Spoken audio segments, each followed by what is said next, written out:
আজ লাইফে first time আমি শাপলা ডাঁটা দিয়ে রেসিপি করছি একটা মাছ দিয়ে, কোরাল মাছ দিয়ে, এই আর কি।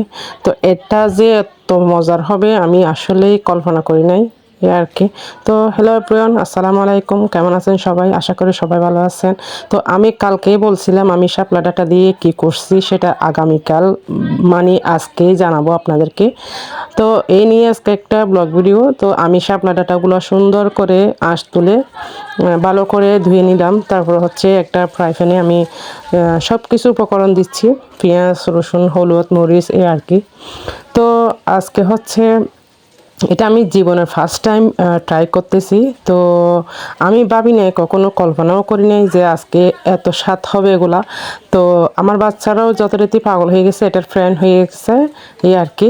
তো আপনারা যদি বাসায় ট্রাই করেন তাহলে বুঝতে পারবেন ন্যাচারালি এটার স্বাদ কত যে বেশি, এই আর কি। আমি মুখে বলে বোঝাতে পারবো না আপনাদেরকে। আপনারা যদি বাসায় ট্রাই করেন তারপরে আপনারা বুঝতে পারবেন এটার আসলে কতটা স্বাদ।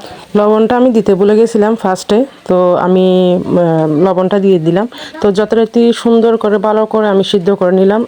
তো আপনারা বাসায় এভাবে ট্রাই করবেন না, আসলে এটা হচ্ছে আমি স্ক্রুটা ডিলে হয়ে গেছে এই জন্য এটা এরকম করছি। আপনারা ভুলও এরকম মনে করবেন না হয়তো এটা করলে মনে হয় স্বাদ বেশি হয়, আসলেই নয়। এটার আসলে স্ক্রুটা ডিলে হয়ে গেছে, যার কারণে খুলে যাচ্ছিল। তো আমি টাইট করে দেওয়ার চেষ্টা করলাম, এই আর কি। তো আমি আগেই বলছিলাম এটা হচ্ছে একটু পরে আমি কোরাল মাছ দিয়ে রান্না করছি। তো আমি একটু ধনিয়া পাতা থাকলে ধনিয়া পাতা দিয়ে দিবেন। তো ধনিয়া পাতাও আমি দিয়ে দিয়েছি অলরেডি। ফাইনালি এখন টেস্ট করার পালা। তো আমি টেস্ট করতেছি, আপনারা দেখতেছেন। আসলে অনেক মজা হয়েছে। তো আজকে এতটুকু, আপনারা সবাই ভালো থাকবেন, সুস্থ থাকবেন, আল্লাহ হাফেজ।